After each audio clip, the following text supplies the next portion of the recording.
Son of a bitch, I muttered with a smile. The note had Fuzz's fingerprints all over it, down to the very last detail. I'd heard whispers, rumours that he was in town, blown in with the last storm, and would probably blow out again like the tide. Last I heard, he'd gotten in trouble with that guy at the place with the things and all that business. But it was family, and in these situations you look after family. Doesn't matter how reluctant you are or how deep they're in. The big-armed, gravel-voiced barman at the anchor slid me a whiskey on an upturned cardboard coaster. Contained in the slightly off-centre damp circle were the words African Queen, sketched with what looked like a blunt Kino pencil. Well, I slammed down the whiskey and tried to pay the barman, his palm faced towards me, stating, "It's already covered." A nod, and I grabbed the coaster, sliding it into the inside pocket of my sports coat. It had been many moons since I'd hit the bayside. There's at least a dozen places where a clue could lead, and 1,000 possibilities where the adventure could go.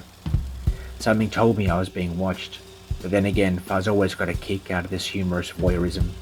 If I know Fuzz, and I think I know him well, all the clues would lead to some kind of nautical escape.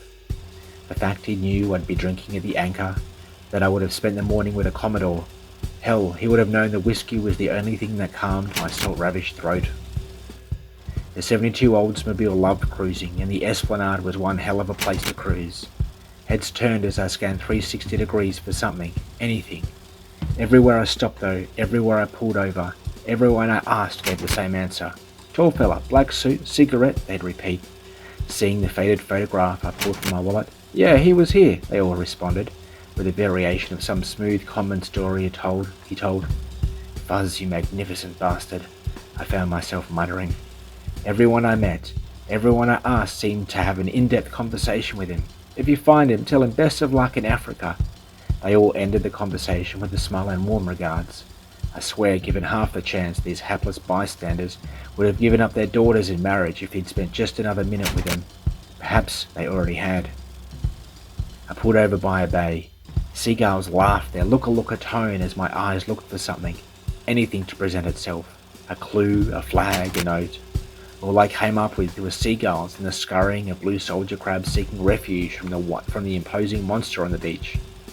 The moody skyline told me that La Nina was back, and she was bringing buckets of rain on this already damp east coast.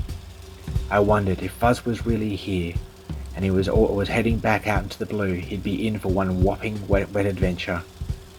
In a different time, in a different place, he'd have been a pirate or a cowboy in the Wild West.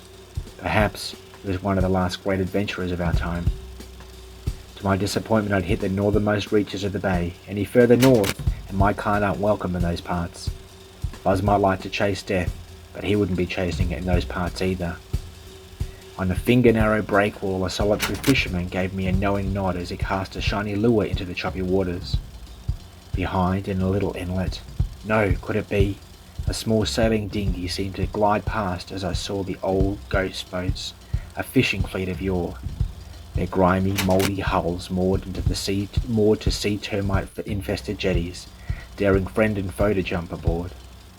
And there, wedged between a rickety wooden scaffold and the twisted branches of a mangrove, I saw it, the decrepit remains of the African Queen. As I expected, only the ghost of Fuzz remained, a memory, a whisper. I found myself startled by the aforementioned sole fisherman. His leathery, fish-scoured hand held out the matching coaster as the one I was given at the anchor. "See you on the wild side," Fuzz's parting words left me with a smile. The small sailing dinghy had now pulled down its white mainsail. The black-suited silhouette of Fuzz waved as it bobbed in the distance. "Son of a bitch," I chuckled to myself. "I'll see you on the wild side, too."